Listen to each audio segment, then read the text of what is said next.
Hello guys, this is your friend and we are back with a new fanfic. Which is what if Naruto, Hinata and pregnant Hanabi have been in a secret polyamorous relationship? Part 3. And if you enjoy this fanfic then please press the like button and subscribe to my channel for more fanfic like this and comment for next part. And now let's start the fanfic. Naruto was hoping to talk to Boruto about this. Unfortunately the kids had already gone to bed before Hinata could tell him what happened. Naruto didn't have a mission the next day so was aiming to speak to Boruto first thing in the morning. Thankfully, their time to talk would come sooner. Naruto had gotten up to use the bathroom when he noticed the TV on in the living room. He walked over to see Boruto watching a rerun of an interview Kakashi had done earlier that day.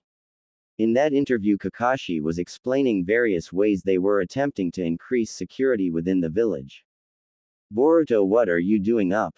Asked Naruto. You know your mum will freak out if she sees you up past your bedtime. Boruto just sighed. Naruto sat down next to him. Couldn't sleep. Boruto nodded. Because of what happened today. Boruto looked at his father surprised. Your mum told me earlier, said Naruto. Then you'll also know she shouldn't have stopped me, argued Boruto. No, she did the right thing by stopping you, said Naruto.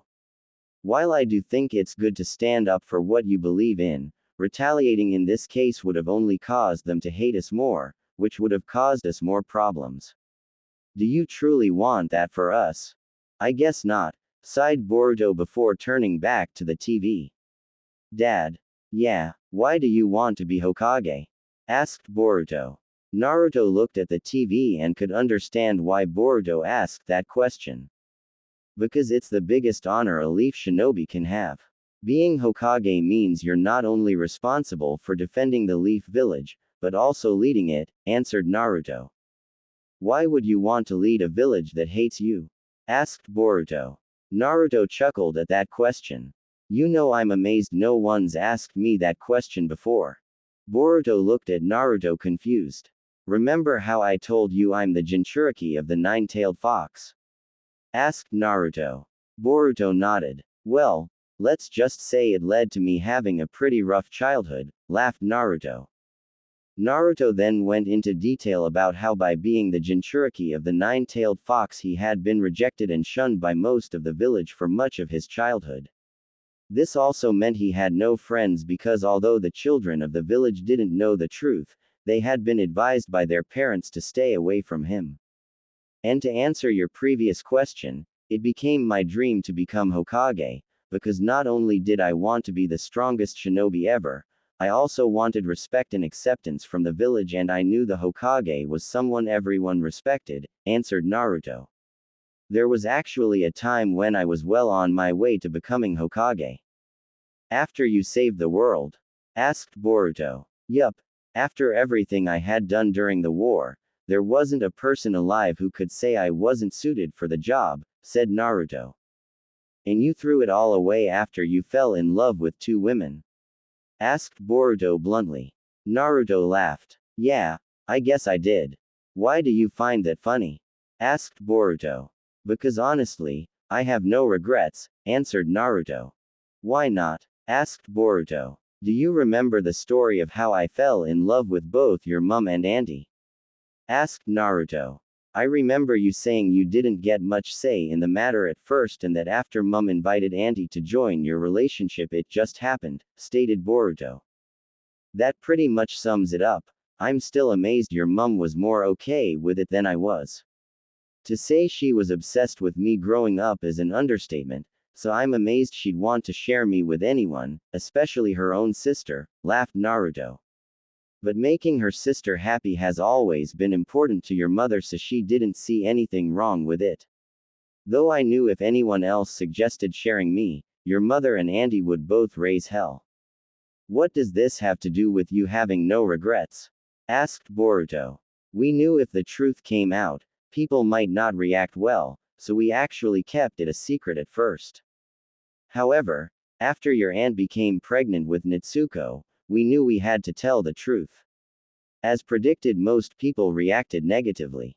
We faced many hardships after that and we still do, but we've powered through it because at the end of the day we love each other and that's all that matters, said Naruto. It was shortly before Natsuko was born that I received the news that I could no longer become Hokage. I was devastated, of course, but I accepted it for one simple reason. What was that? Asked Boruto. There are things more important to me now than being Hokage, answered Naruto, putting a hand on Boruto's shoulder. You, Natsuko, your mum, your aunt, you all mean more to me than becoming Hokage.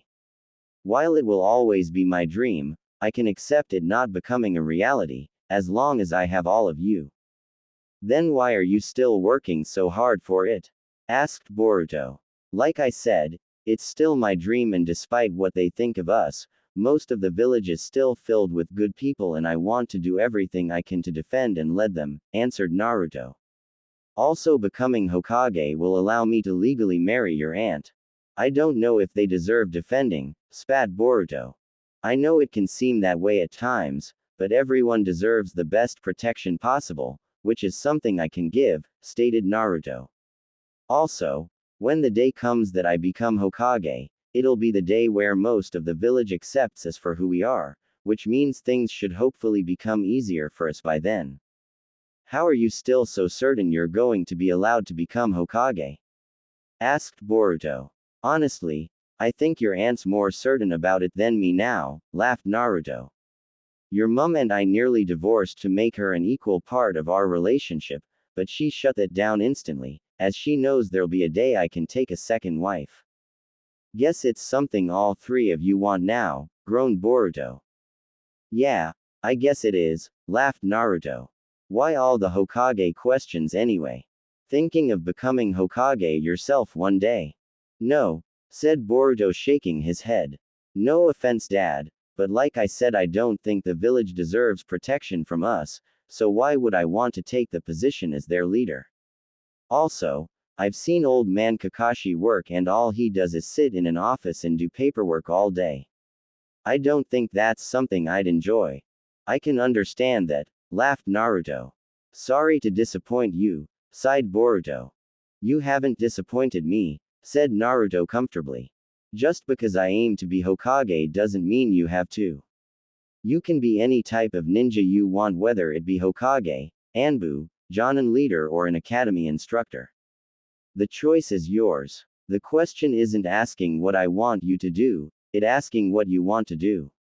What type of shinobi do you want to be? For the first time in this conversation, Boruto was at a loss for words.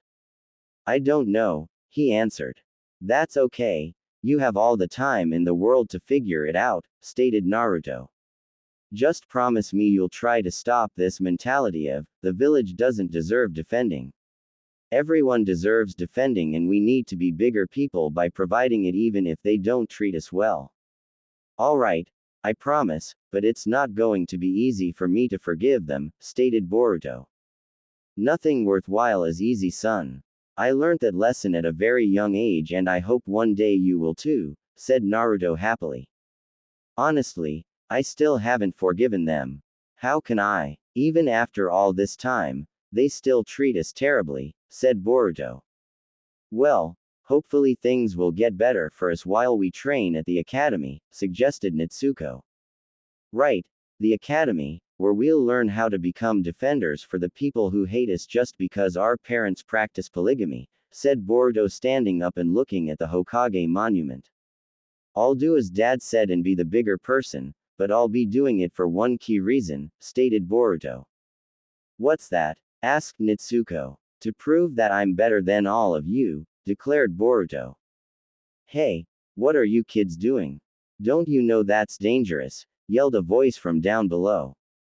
Sorry, mister, called Boruto. The two of them jumped off the train onto a nearby power line. Natsuko looked down at the street below. Brother.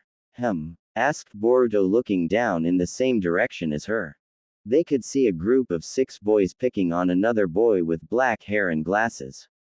They pushed the boy into an alley between 2 buildings. Should we help him? Asked Natsuko. Would be uncool if we didn't, answered Boruto. You really are choosing to be the bigger person, smirked Nitsuko. Not necessarily, stated Boruto. We don't know this kid, so who knows, he might be cool. They both jumped down to the ally and each landed on a roof on either side of the ally. During this time, they saw the bully steal the kid's wallet. Boruto then observed that the leader of the bullies was about to attack the boy, and so Boruto spilled the remainder of his drink on the bully's head. Ops, my hand slipped, he laughed. Are you crazy? Asked the leader. Do you wanna get hurt? Give the kid back his wallet and there'll be no trouble, warned Boruto. Oh yeah, why don't you come down and make us? Threatened one of the bullies. Boruto and Nitsuko grinned and jumped down to the street below. They took a stance and got ready to fight when one of the bullies spoke. Hey, I know you too. You're the harem kids. While Boruto and Nitsuko had yet to establish themselves as ninjas, their father's polygamous relationship was well known throughout the village, leading Boruto and Nitsuko to be recognized regularly. If you know who we are, it might not be wise to take us on in a fight, warned Boruto. Why should we be afraid of some brat and a bastard? Taunted one of the bullies. Those words made Boruto flinch. Please tell me you didn't just say that. He shuddered. Nitsuko's eyes were twitching, and she seemed to struggle with her words. What did you call me? She asked, full of anger. What? Everyone knows you're the bastard of the harem, taunted another bully. Veins started to pop up on Nitsuko's eyes as she started approaching the bullies. Boruto ran up and grabbed the bullied boy by the arm. We have to get out of here now, urged Boruto. Why? Asked the boy. When Nitsuko gets angry, you don't want to be anywhere near her, answered Boruto as he dragged the boy out of the ally, leaving the bullies to face Nitsuko's wrath. They ran for a while, until they felt they were far enough away.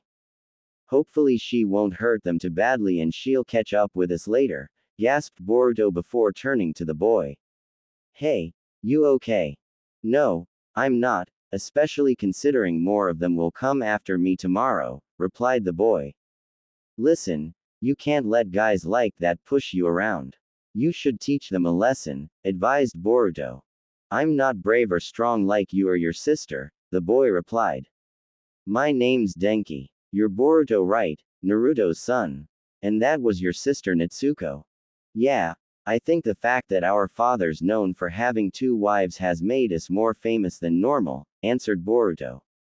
Your sister's eyes, that was the Byakugan. I heard her mother was a Hyuga. In fact, aren't both your mothers Hyugas? Asked Denki. Our mothers aren't just Hyugas, they're also sisters, answered Boruto. Wait, doesn't that mean she's? Denki was cut off before he could finish, as this was a question Boruto regularly got. Yes, in addition to being my half-sister, she's also my cousin, answered Boruto. Does it ever feel weird being the children of a polyamorous relationship? Asked Denki. You'd think it would, but growing up in that environment it just feels natural for us, answered Boruto. I guess it would be the norm for you guys, stated Denki. You have different eyes, are you unable to use the Byakugan? So far I can't, but we've been trying to find a way to unlock it, answered Boruto. Since Nitsuko inherited her mother's eyes, our grandfather's been helping her master it ever since we started training. On the condition he wasn't as hard on her as he was on our mothers. I'm honestly amazed those words came out of anyone's mouth, because if you met my grandfather, you'd wonder how he could be hard on anyone. Anyway, she wasn't able to use it at first, but she managed to after becoming angry. What happened? Asked Denki. Exactly what happened today. Some jerk called her the harem bastard, and she just went mental. The guy ended up in the hospital for a week, which is why I'm a little worried about those jerks who were picking on you before. Since then both our mothers and my grandfather have been helping her master the technique. We've also been trying to see if I can use it, but so far we haven't had any luck. Explained Boruto. Does that mean you can't use the gentle fist? Asked Denki.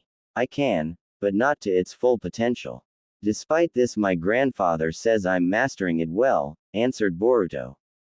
Must be nice to have a supportive family, groaned Denki. What do you mean? Asked Boruto. Before Denki had a chance to answer, they heard someone calling them. Brother. They turned around and saw Natsuko approaching them. Please tell me you didn't put those jerks in the hospital? Asked Boruto, who knew their mothers would be furious with them if she had. No. Once one of them recognized the Byakugan, they quickly took off, answered Natsuko. I chased them for a while, but I was able to calm down before I hurt any of them. Then I used the Byakugan to track where you'd gone. Well, I'm just glad neither of us are going to get in trouble tonight, sighed Boruto. Anyway, Denki, what were you saying before? Boruto and Natsuko spent the rest of the afternoon speaking with Denki. They discovered that he too was starting at the academy tomorrow, despite not being particularly interested in becoming a ninja. Denki explained that he was being forced to attend the academy by his father, a former shinobi who was now the head of the Kaminarimon Company, which was the biggest enterprise in the land. Denki explained that his father believed that if Denki was to inherit the company, he would have to learn both academics and ninjutsu. Upon learning that Denki didn't want to become a ninja, Boruto only had this to say. Don't become a ninja just because your dad wants you to. But I've never disobeyed my dad before, stated Denki. It's not his business what you do in life, countered Boruto. Our parents don't expect us to follow a specific path. Brother, I don't think we should get involved in another family's business, advised Natsuko. Why not? He should be allowed to choose his own path in life, not the path his father chooses for him, stated Boruto. Well, when you put it that way, Natsuko responded. Boruto turned to Denki and said, who cares about your dad? You should teach him a lesson. Just like how I plan to teach a lesson to the entire village. Actually, we're both aiming to teach the village a lesson, added Natsuko. What do you want to prove? Asked Denki. Basically, that they shouldn't have unfairly judged our family for their decision, answered Boruto. I do feel most of the village has been a little harsh over that. Especially considering it's really none of their business, said Denki. We appreciate you saying that, said Natsuko. What can I say? You seem like pretty normal kids to me, stated Denki. So what if both your mothers are married to your father? Well, as you said, it's none of their business what our parents have decided to do, and the same applies to your father. What you choose to do in life is none of his business, and you need to tell him that. I'll try, sighed Denki. Speaking of my dad, it's getting late, I should start heading home. Then, seeing it was late afternoon, Boruto suddenly looked panicked. Do you know what time it is? Asked Boruto. About 7, answered Denki. Oh no, we better get home, exclaimed Natsuko. Yeah, or our mums will kill us, stated Boruto. What are you guys worried about? Queried Denki. I've heard rumors that your mothers are among the kindest women in the Leaf Village. Whoever told you that is feeding you false information, shuddered Boruto. My mum's very scary when she gets mad. And my mother's even scarier, added Natsuko. Granted, she claims she was always the more outspoken sister. Anyway, don't let anyone pick on you, just teach them a lesson, advised Boruto. Boruto jumped over the railing of a bridge and bolted home. Thanks again for being kind to us, stated Natsuko, turning back. It means a lot to us. She then jumped over the railing and followed her brother. Before long they arrived home. Mum, we're home, they said simultaneously. Where have you two been? You promised you would be home earlier. Asked Hinata, coming into view. Sorry Mum, we got a little sidetracked, answered Boruto. Is that so? Natsuko, I thought I told you to keep an eye on him.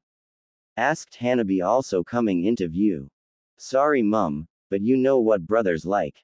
Once he starts something it's hard to get him to stop, answered Natsuko. Well, we're just glad the two of you stayed out of trouble, stated Hinata. Anyway, dinner's nearly ready, so how about the two of you wash up and meet us in the kitchen, Hanabi requested. Okay, Mum, they said simultaneously. Hinata and Hanabi smiled. They still found it so cute when their kids spoke in unison. Just as the four of them were about to sit down for dinner, they heard the door open. I'm home, called a male voice. Nitsuko jumped from her seat and ran to the door. Dad, she squealed, jumping into his arms. Hey, Nitsuko, how's my little girl? Asked Naruto, squeezing his daughter. I'm great, Dad. I'm even better now you're home, said Nitsuko happily. Welcome home, honey, said Hinata and Hanabi simultaneously. Naruto gave each of his wives a hug and a kiss. Hey, Dad, said Boruto, walking up and fist bumping his dad. Still defending the village even though they don't deserve it. You know it because remember, it's important to be the bigger person, said Naruto, patting his son on the head. I hope you'll be the bigger person as well. Oh, I will. Don't worry, smirked Boruto. Good boy, said Naruto before smelling something nice. Hey, what smells so good? Dinner's ready. We were just about to sit down and eat, answered Hinata. Sounds good. Let me just go wash up and I'll join you, said Naruto.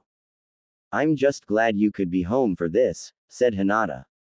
Are you kidding? Asked Naruto. I wasn't going to miss the dinner before my kids start at the academy. And I might have to leave early tomorrow, but I've also found a way to be at the entrance ceremony. I don't want to miss the moment my kids start at the academy. Before long, all five of them were sat at the table. We're both so proud of the two of you for starting at the academy tomorrow. I'm just glad Lord Sixth was able to get Nitsuko in early, stated Hinata. Well, someone has to keep your rowdy boy out of trouble, joked Hanabi. Oh, like your girl never gets in trouble, retorted Hinata. Hey, what do you expect? They are both my kids after all, interjected Naruto, laughing. That they are, and you both remind us so much of your father. Which worries us a little, joked Hinata. You know I got to meet your father at the academy. Mum, you've told us this story a million times, groaned Boruto. Hinata ignored Boruto's statement and continued. He was always causing trouble to the point that people considered him a problem child, added Hinata. Hey, don't tell them that, whined Naruto. I don't want them to think less of me. I'm not going to lie to them, laughed Hinata. Besides, you know I never agreed with them. I always thought you were really cool. You were the only one who did, smiled Naruto happily. You didn't meet Dad till much later, right, Mum? Interjected Nitsuko. Well, you gotta remember I'm a few years younger than your dad and auntie, so we didn't attend the academy together, answered Hanabi. But after he started dating your auntie, I too got to see him for the cool person he was. Before I realized it, I had also fallen in love with him. And I'm grateful every day that your dad and auntie allowed me to be a part of their relationship. And we're so happy you became part of the relationship, said Naruto. Ew, Dad, not at the table, groaned Boruto. As Naruto was sitting in the middle of his wives, he put an arm around both. They blushed at this. What can I say? I love these two and I'll never let them forget it. Besides, with how the village reacted to our relationship, I need to ensure I show them as much affection as possible. Yeah, the village, sighed Boruto. Brother? Asked Nitsuko. It saddened her to see her brother so angry at the village, but at the same time she was so happy he cared for both her and her mother and hated how they were treated. Boruto, I thought we talked about this? Queried Naruto. I know it may seem like they don't deserve our protection, but I thought you agreed to be the bigger person. Don't worry, Dad, I'll be the bigger person and help protect the village, but only because I want to prove I'm better than them, declared Boruto. Okay, but just remember why we're doing this, to make life better for all of us, stated Naruto. Not gonna be a problem. Once those other kids see how strong I am, they'll realize they should have never said anything bad about our family, said Boruto angrily. Worried by Boruto's tone, Hanabi said the following.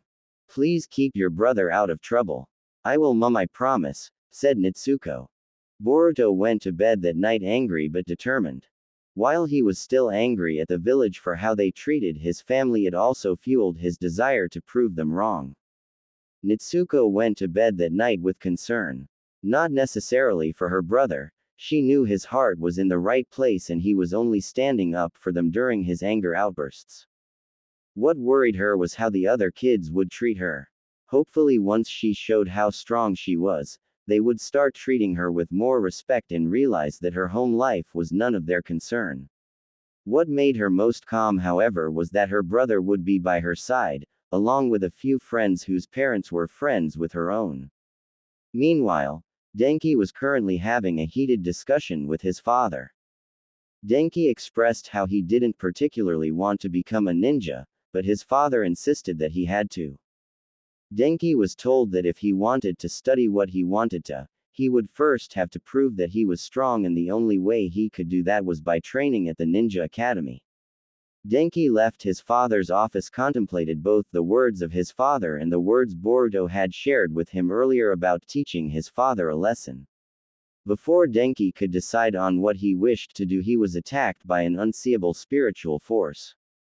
The next morning, Boruto was sleeping soundly before he felt something shake him awake.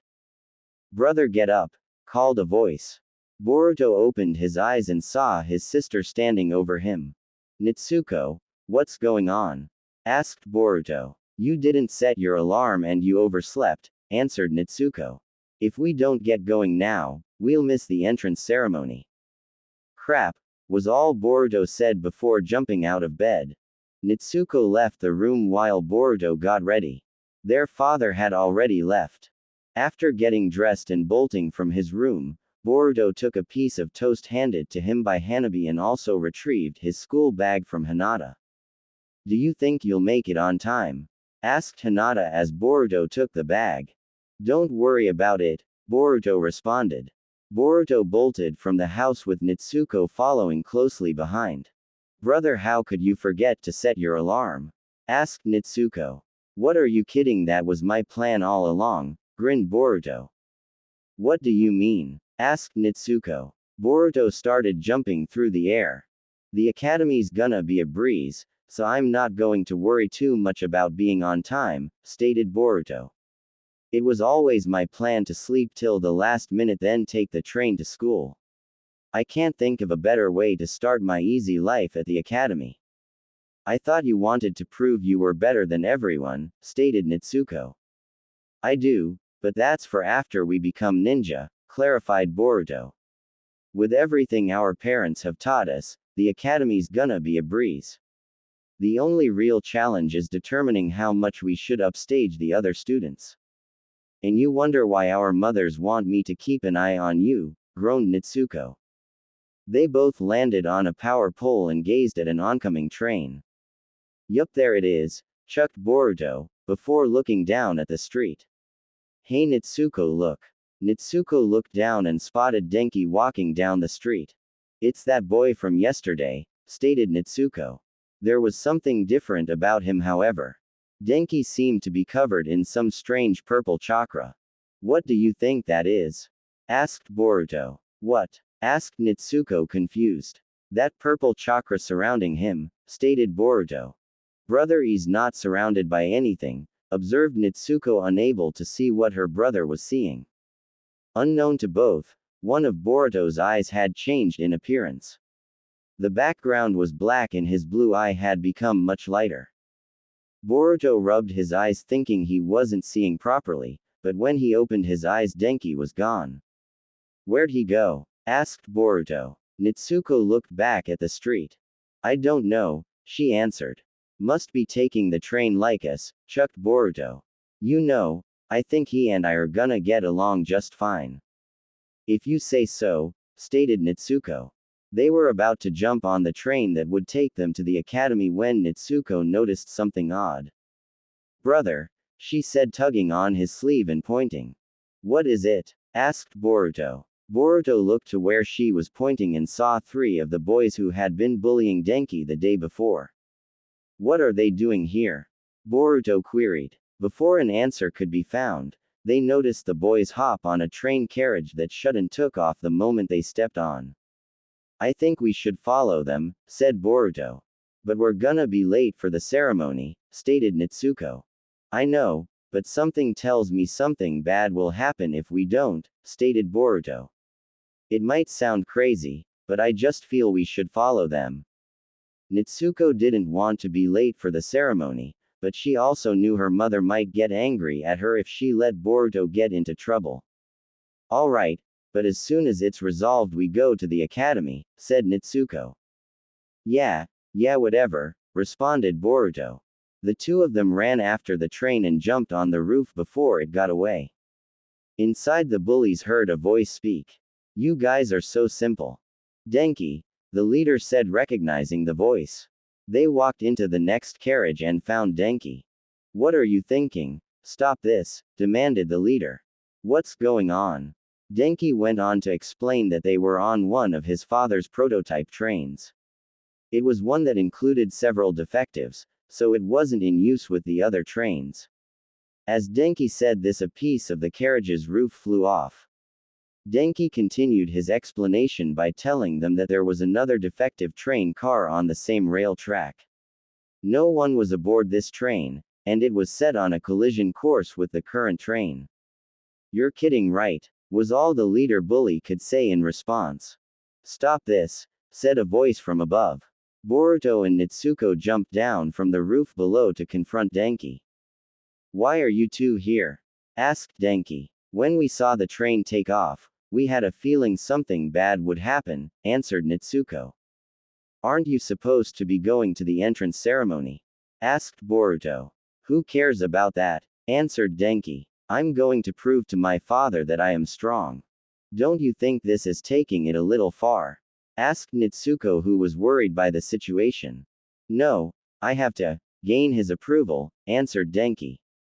I have to prove that I'm strong.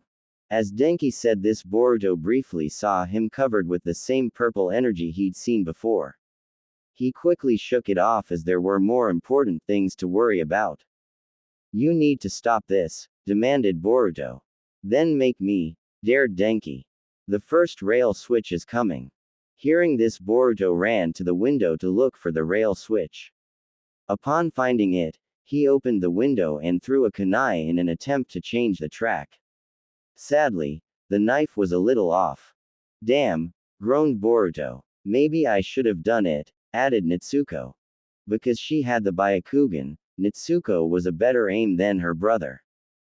Not the time, Natsuko, groaned Boruto. Well, that's too bad, interjected Denki. What's happened to you? Demanded Boruto. Denki seemed completely different to the boy they met. Previously he had been a quiet and shy boy, now he seemed cold and heartless. My father's word is absolute, was all Denki said in response. I need his approval. Boruto approached Denki and grabbed him by the collar. You don't need his approval, stated Boruto angrily. Can't you do anything without worrying about how people will take it? You need to make your own decisions. As Boruto said this, a bit of life seemed to return to Denki's eyes. Denki then took a step back and winced as if he was in pain. What's wrong? Asked Boruto, letting go of Denki.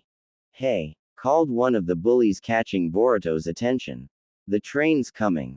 Boruto looked ahead and indeed the train was closing in. What do we do, brother? Asked Natsuko. I'm gonna use the shadow clone jutsu to try and change the track. If I fall, I'm counting on you to pull me back in, stated Boruto. You can count on me, said Natsuko confidently. Boruto nodded and was about to head to the roof of the train when he felt Denki grab his arm. Why did I do this? Asked Denki, who seemed confused by the current situation. Don't worry about it, just leave it to me, declared Boruto. Boruto jumped on the roof of the train, crossed his fingers and shouted, Shadow Clone Jutsu. 3 clones of Boruto appeared out of puffs of smoke. They made a human ladder, with each clone grabbing the feet of the clone above them, with the original Boruto on the bottom.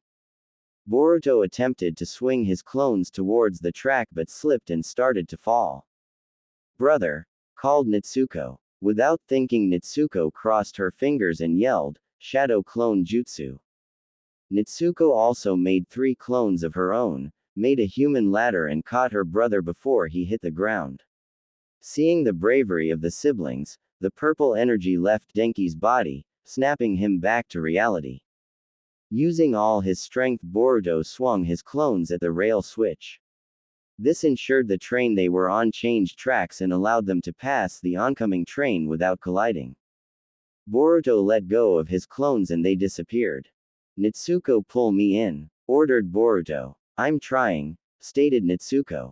Nitsuko didn't have as much upper body strength as her brother and was finding it difficult to pull him in with the addition of her shadow clones. Denki ran forward and grabbed Nitsuko to help her pull her brother back in. Seeing their struggle, the bullies ran forward to help as well. With all of them working together, they managed to get Boruto back on the train. At which point Nitsuko's clones disappeared. Well, that was fun, sighed Boruto. No, it wasn't, argued Denki. Brother, please be more careful next time, pleaded Nitsuko. Okay, I was only kidding, groaned Boruto. Everyone on the train laughed at this, but their laughter was short-lived when they heard the back carriage detach from the train and crash. What do we do? This train won't hold together for much longer, stated one of the bullies. We have to get to the other one, stated Denki. Let's go. Without hesitation, the bullies ran over to the remaining carriage, as Denki detached it from the front of the train. Come on, offered one of the bullies holding out his hand. Sorry, but we've got somewhere to be, stated Denki. We're late for the entrance ceremony, laughed Nitsuko. And we won't get there by staying on the tracks, stated Boruto. Boruto pulled the train's lever, causing it to go off track onto the dirt. Meanwhile, at the entrance ceremony, the names for the attending students were being called. Boruto Uzumaki called Shino, the instructor who would be teaching Boruto's class. Boruto Uzumaki, where is he? Getting no response, Shino continued with the roll. Nitsuko Uzumaki called Shino, hoping Boruto's sister had arrived on time. The kids starting speaking amongst themselves. Hearing the name Uzumaki, they wondered if Shino was referring to the harem children. They were also discussing where they could be. Geez, Boruto, even I made it on time, yawned Shikadai Nara. Why am I not surprised? Groaned a boy with spiky dark pink hair and bushy eyebrows, wearing a red jumpsuit. You would have thought Nitsuko would have gotten him here on time, said a girl called Chocho Akamichi, before turning to the boy. Don't you think metal? Considering she's the one who has to babysit him, they're only late because he is, groaned Metal Lee. Suddenly they heard something approach in the rocks above, and before long they saw a train carriage fly off the rocks and into the Hokage monument. Thankfully they missed any of the faces. Well, we made it, sighed Boruto, brushing dirt off himself. I don't think Dad's gonna be happy about this, stated Nitsuko. Once I explain everything, I'm sure he'll understand, said Boruto. The siblings walked forward so they could be seen by all the onlookers. Boruto Uzumaki is here, Yano, introduced Boruto to the crowd.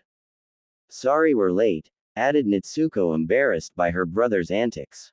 All the teachers looked up in embarrassment, but no one was more embarrassed than Naruto, who had left a clone on guard duty so he could attend his children's entrance ceremony. He knew it would take a long time for him to live down the embarrassment his children had caused. He also wouldn't be surprised if this pushed his chances of becoming Hokage back a few more years. Naruto, I'd like to speak with you after this is over, said 6th Hokage Kakashi Hatake, who was there to give a welcoming speech to the students. Yes, sensei, said an embarrassed Naruto. Out of nowhere, another shinobi appeared behind the siblings and Boruto instinctively attacked, but was quickly overpowered by the more experienced fighter. Brother, it's just Uncle Konohamaru, stated Nitsuko, shaking her head. Oh right, sorry big bro, apologized Boruto. You don't look sorry, groaned Konohamaru. And from now on, call me sensei. Yeah, I'm not doing that, stated Boruto bluntly. Boruto, you're a real pain sometimes, groaned Konohamaru.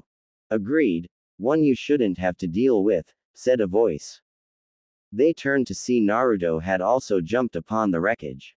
You head back down and help the others deal with this. I'll handle my kids, sighed Naruto. Are you sure, boss? Asked Konohamaru. I'm happy to give Boruto the punishment he deserves. I'm sure, because as their father this is as much my fault as it is theirs, said Naruto. Very well, said Konohamaru. He put Boruto down and jumped to the ground below. Now, you two have a lot of explaining to do, lectured Naruto, causing his kids to gulp. At that moment, Denki climbed out of the wreckage. Hey, Denki, are you okay? Asked Boruto. Look, we made it in time for the entrance ceremony.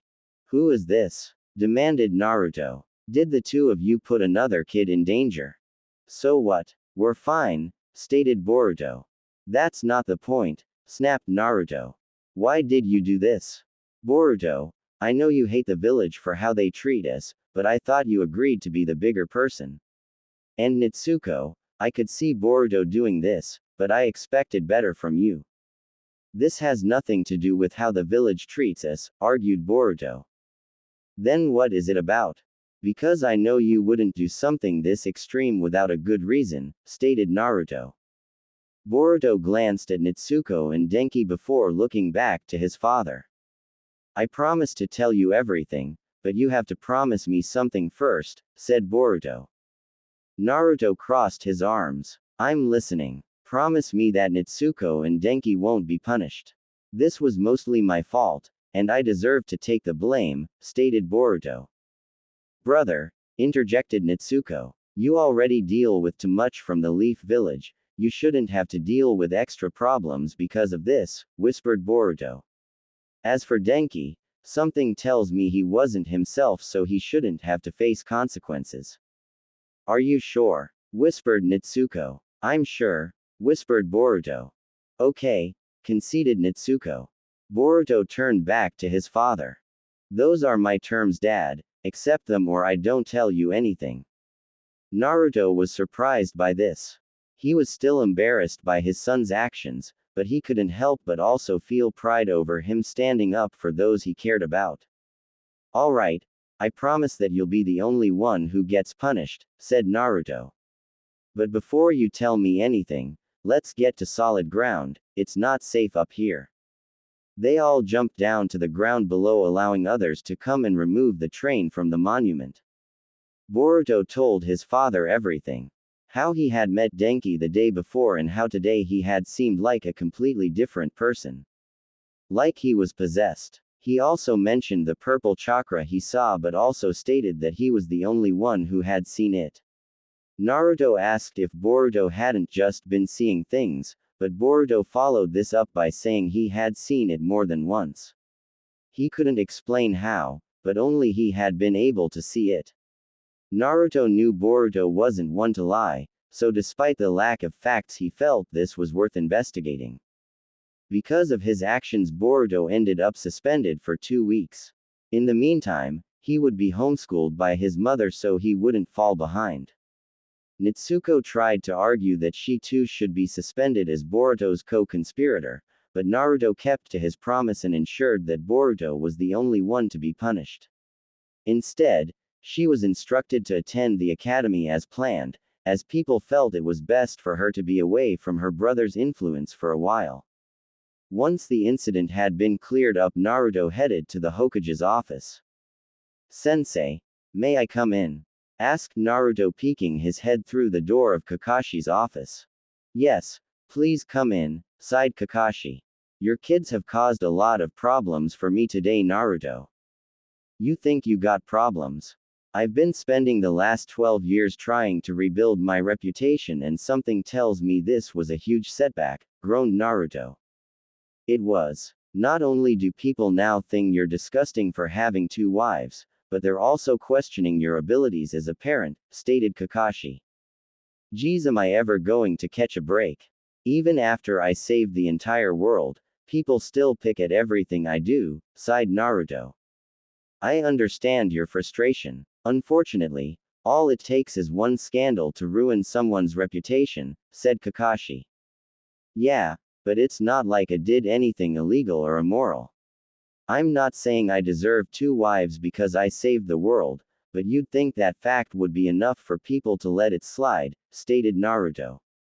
Normally I would agree, but as you may or may not remember, the reason the public took issue with this relationship had to do with your ambitions to become Hokage. As we're trying to move into a new era, we're trying to stop practices considered outdated, said Kakashi. Yeah, I know. Having a Hokage with 2 wives would make me look tyrannical and make the village look like a dictatorship. I've heard it all before, stated Naruto. I only repeat it because you seem to keep forgetting, argued Kakashi. It's more that I'm annoyed people can't see the benefit of me having enough love in my heart for 2 women, said Naruto. Indeed, one could argue it shows you have more love to give than most, said Kakashi. More to the point, I called you in here to discuss the incident with the train. And not just because I feel it's pushed back my retirement.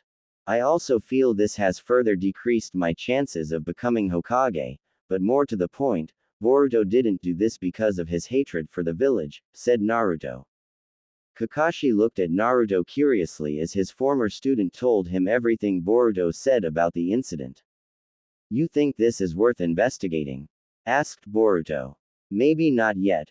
We may have to wait for further proof to make sure this wasn't an isolated incident, said Kakashi. I'm most curious about the purple chakra Boruto claims to have seen surrounding Denki. He said he was the only one who could see this, correct? That's right, said Naruto. Ask him to let you know if he ever sees it again, requested Kakashi. It won't disprove he wasn't imagining it, but it will hopefully add proof to this not being an isolated incident. Yes, sensei, said Naruto. After the 2 weeks were over, Boruto approached the academy for his official first day. Nitsuko was walking to school with him. Man, I'm glad my suspension is finally over, sighed Boruto. I just hope you haven't fallen too far behind, added Nitsuko. You don't have to worry about that. With the amount of study my mum was giving me, I wouldn't be surprised if I'm ahead of the academy, groaned Boruto. So much for my easy life at the academy. If you came here for an easy life, then you came to the wrong place, called a voice. Boruto and Nitsuko turned to see Metal Lee standing behind them. Chocho Akamichi was with him. Hey Metal, it's been a while, greeted Boruto. Spare me the pleasantries, this academy is for hard-working students who would protect this village with their life, spat Metal Lee. It has no need for someone like you. Metal and Chocho walked past them and into the academy. I've never understood what his problem is with you, stated Nitsuko. Probably because both him and his dad consider hard work the most important aspect of being a ninja, said Boruto. It's not my fault, I'm just naturally awesome. Still, you'd think with a father like Rock Lee he'd be a bit more pleasant, added Nitsuko. Hey, you've met his mother. He might have his father's work ethic, but he gets the rest of his personality from his mother, groaned Boruto. But Miss Sakura has never been cold to you like he has, stated Nitsuko. Probably because she's Dad's former teammate. Still, you'd think Metal would also respect me more because of that, stated Boruto. Well, whatever, I'm here now and nothing he says is going to convince me to quit. That's the brother I know and love, exclaimed Nitsuko happily. They continued to the entrance of the academy when they spotted Denki waving at them. Hey you guys, he called. What are you doing here? I thought you weren't going to study at the academy. Queried Boruto. I wasn't, confirmed Denki. But seeing you guys in action helped me see that ninjutsu is actually really cool, and with me taking over my dad's company one day, I want to find a way to combine technology with ninjutsu. Well, if that's the path you want to take, I say go for it, said Boruto. And I'll help you with whatever you need, exclaimed Nitsuko. Thanks, you guys, stated Denki. As they entered the academy, Boruto stopped walking and looked up at the Hokage monument. I'm going to prove to everyone here that they were wrong for the way they treated my family, thought Boruto proudly. I'm going to prove I'm better than all of them. As Boruto walked into the academy with his sister, cousin Nitsuko, he was determined to make his mark at the academy. He was hoping the students there would be welcoming, but before he had even entered the classroom he could see many of his classmates whispering among themselves. Boruto could only guess what they were whispering about, but he had a feeling it had something to do with the stunt he had pulled with the train 2 weeks earlier. He had a feeling that everyone believed the only reason he was allowed to continue at the academy was because of his father's association with the Hokage. Truth be told, he didn't care what they thought, as he knew he was going to prove them wrong. He also knew their tones would be different if they knew the real reason he had been aboard the train. In the end, Boruto just believed he had made a bad first impression, which he was determined to fix during his time at the academy. Upon looking at Nitsuko, however, his suspicions changed. She too was looking at the other students and she looked very sad. Boruto initially thought that maybe Nitsuko was sad that she didn't make a bigger effort to stand up for her brother, but he knew there were other possibilities. Were the other students mistreating her because of how she was born? Boruto had a feeling he would find out soon enough. Before long they entered the classroom and Boruto decided to introduce himself. Although he still hated the majority of the Leaf Village, his parents had advised he be nice to his classmates and hopefully they would be nice back. Furthermore, now that he had met and befriended Denki, Boruto was hoping more students would be welcoming to him and his sister. He had a feeling it was more their parents who had hostility to his family. Boruto decided to introduce himself with a positive attitude. Hi everyone, I'm Boruto Uzumaki. Nice to meet you. I'd keep your voice down if I were you, a voice grumbled. After the stunt you pulled, I'd show some restraint and keep a low profile. They turned and saw Shikadai sitting at one of the desks. Well Shikadai, we can't change the past, so I don't think we should worry about it, chucked Boruto. Where do I sit? You can sit in whatever seat is free, answered Denki, sitting down next to Shikadai. Sounds good to me, said Boruto, sitting next to Denki. The desks at the academy only allowed for 3 students each, so being unable to sit next to her brother, Nitsuko decided to sit at the desk directly next to him. Unfortunately, as she went to sit down, any other student already sitting fled to other desks. Nitsuko sat down and sadly sighed. What's going on there? Asked Boruto. You didn't hear? Asked Denki. Hear what? Asked Boruto. On the first day of class, some idiot tried to provoke her. She warned him not to push her and he responded with, "Why does the little bastard need daddy to protect her?" stated Shikadai. He ended up in the hospital, didn't he? Asked Boruto. Yep. Thankfully she didn't get suspended because everyone confirmed she wasn't the instigator, stated Shikadai. That would explain why she came home upset that day and why my aunt was yelling at her, stated Boruto. Long story short, everyone's afraid of her now, added Denki. This angered Boruto. If people were just a little nicer to their family, they'd cause no trouble within the village. While Boruto suffered the occasional mean comment of being a harem brat, the way they treated his sister made his blood boil. To treat Nitsuko like less of a person just because her mother wasn't legally married to their father felt unfair. Especially when considering Naruto always referred to both Hinata and Hanabi as his wives. Not wanting his sister to be alone, Boruto got up from the desk and sat next to Nitsuko. She immediately smiled upon seeing him sit down and hugged him. Nitsuko, not in public, groaned Boruto. Sorry brother. Nitsuko laughed, letting him go. A few rows back the siblings were being observed by another trio of students. Those Uzumaki siblings sure seem close, said a purple-haired girl called Sumire, who was also the class representative. What do you expect? One's a lazy brat and the other's seen as the result of an illegitimate love affair, spat Metal Lee, looking through his notes. That's a bit harsh, Metal. Aren't you guys childhood friends? Asked Chocho, who was sitting next to him. My mum was teammates with his dad, that's it. My dad was also teammates with a relative of theirs that died during the war, answered Metal. Frankly, I don't like being associated with them. Nitsuko's okay, but Boruto's just a lazy brat who doesn't deserve to be here. Maybe he just seems lazy when compared to his father. Wondered Chocho out loud. Regardless of what you think of his married life, only the hardest worker in the world could achieve what he has. At that moment, a boy with blue eyes and blonde hair pulled into a ponytail, dressed in a purple shirt and white overalls, walked past them. This was Inojin, son of Ino and Sai. Only here because the Hokage has a soft spot for his student, huh? The boy said out loud. Inojin? Queried Sumair, worried that Boruto would hear him. Ops, did I just say that out loud? Stated Inojin, thinking he'd been silent. He stood in between the desks, where Boruto and Denki sat.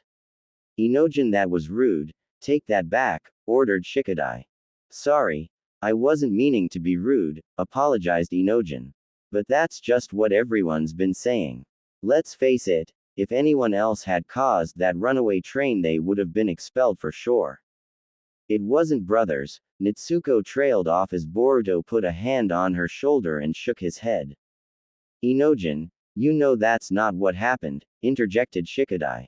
I guess, stated Inojin. By the way, Boruto, Nitsuko, it's been a while. You guys know each other? Asked Denki. Our parents are all friends, answered Shikadai. But that's not important. What is important is that we can be friends.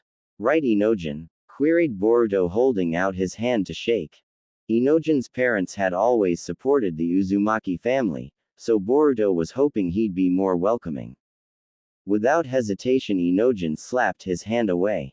You're not worthy of my friendship, spat Inojin.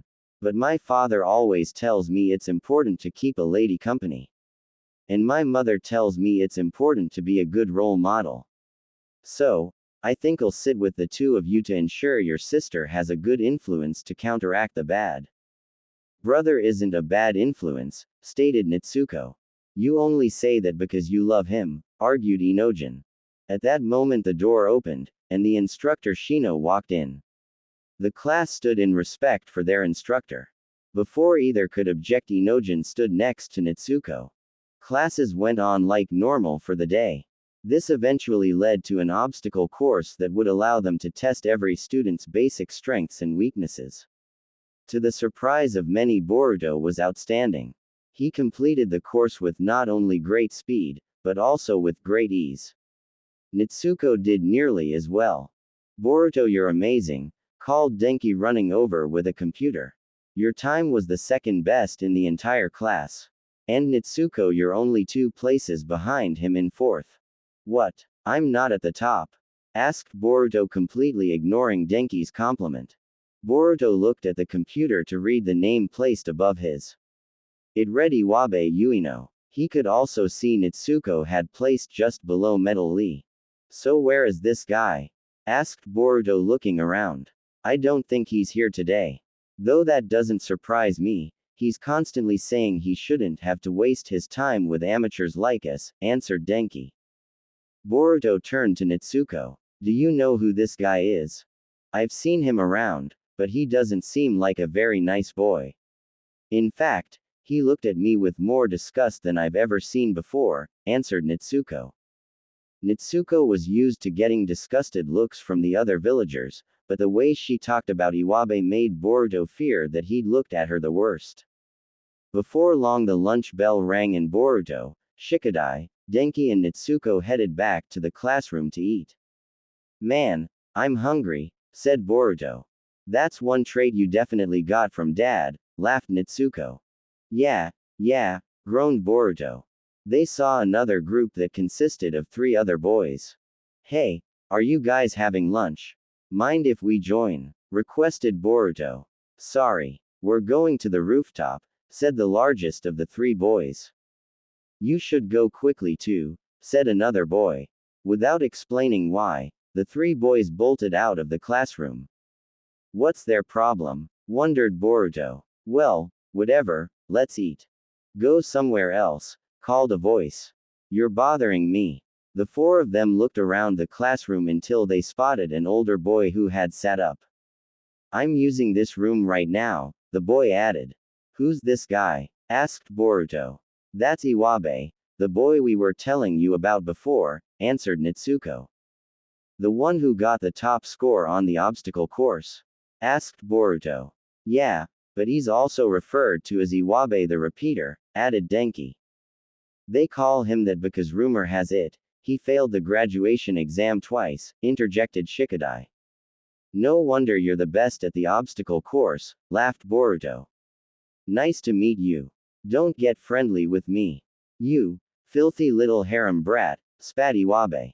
My parents' marriage is none of your business, retorted Boruto angrily. Without warning, Iwabe jumped down from the desks and grabbed Boruto by the collar. Well, I don't like the idea of having a guy like you hanging around, threatened Iwabe. Let go of my brother, demanded Natsuko. Iwabe looked at her with utter disgust. I hate the idea of having you around here even more, Iwabe spat. As this was being said, some of the other students began returning to the classroom. You're both eyesores, continued Iwabe before turning back to Boruto. You're only here because the Hokage has a soft spot for his former student. I can accept that, but your sister shouldn't be here at all. Accepting the harem brat is one thing, but the harem bastard shouldn't be allowed within 100 feet of the academy. At this point Boruto wasn't concerned about Iwabe. He turned to Natsuko and could see she was trying harder than normal to keep her temper in check. I'd watch your mouth if I were you, warned Boruto. With no care Iwabe threw Boruto at the teacher's desk.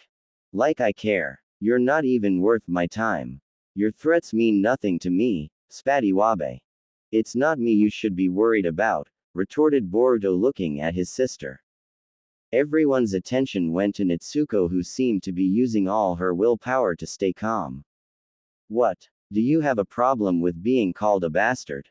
Taunted Iwabe at Natsuko. You can't get angry at me for stating a fact. If you have a problem with me, come at me. I can't. My mum told me a ninja has to keep calm in all situations, stated Natsuko. Oh, you mean your mother who isn't even married to your father? Questioned Iwabe. It doesn't matter if they aren't married. My dad loves my mother and that's all that matters, argued Natsuko. Is it? Was she your father's first love? Asked Iwabe before pointing at Boruto. Because last I checked your father's married to and loved his mother first. Mum says it doesn't matter. All that matters is that he loves her as well and that we're a big happy family, argued Natsuko. Didn't your mother cause problems for your family by falling in love with your father? I've heard the rumors. She was banished from the Hyuga clan for her actions. I also heard she was supposed to be branded with the caged bird seal, but was saved upon taking your father's last name, stated Iwabe. Have you even met your grandfather, the head of the Hyuga clan? Joke's on you, we see our grandfather regularly, added Boruto before remembering how their grandfather acted while they were around. A little too regularly if you ask me. That doesn't change the fact that you're nothing but a disgusting bastard and you're nothing compared to me, spat Iwabe at Natsuko. I wouldn't if I were you, warned Boruto. Natsuko may be younger than me, but her skills aren't far off mine. And when she's angry, she's a force to be reckoned with. Like I care. I don't care how strong she is, even the teachers are impressed with my taijutsu skills, which means you're nothing compared to me. You're all nothing compared to me, declared Iwabe to the whole class. Oh yeah? Then why did you fail? Mocked Boruto. What's the point of studying useless theory like the rest of you? As long as you're strong, a ninja can get away with anything, declared Iwabe. It's the only reason your father got away with starting a harem. By becoming the strongest ninja in the world, he felt he was entitled to do whatever he wanted. Even if it was seen as disgraceful in the eyes of the shinobi. He knew no one would harm him or his mates, out of fear of retaliation. Remembering the courage Boruto and Natsuko showed, Denki spoke up. But Iwabe, Naruto Uzumaki became the strongest ninja in the world to protect people not to. Iwabe didn't let Denki finish. Shut up. Just because someone is strong doesn't mean they should be allowed to do something as disgusting and old-fashioned as starting a harem. And the spawns of a harem are just as disgusting as those who practice it, spat Iwabe. The fact that the Hokage allowed either of these freaks to attend the academy is disgusting, but allowing the bastard to attend is not only disgraceful to the academy, but the entire village. Boruto was about to say something before Natsuko spoke up. I'm not the only child to be born out of wedlock. Why should the fact that my parents aren't married affect whether I belong here? Demanded Natsuko, who was at the end of her rope. Normally it wouldn't. It's the fact that you were born from a harem. Just because your father is strong, he thinks it's okay to have more than one partner. What's worse, he was already married to someone else when you were born. It doesn't matter how you spin it, your mother is nothing more than his mistress and you're a disgusting bastard who should have never been born, spat Iwabe. In fact, the only reason the village tolerates your existence is because of your father's strength. If it weren't for the fact that the other villagers valued their lives, you probably would have been killed before birth. Take that back, demanded Natsuko. No, because it doesn't matter how hard you try or how strong you get, you'll only ever be remembered as the harem bastard. At that moment Natsuko remembered the moments where her insecurities had caused problems for her family.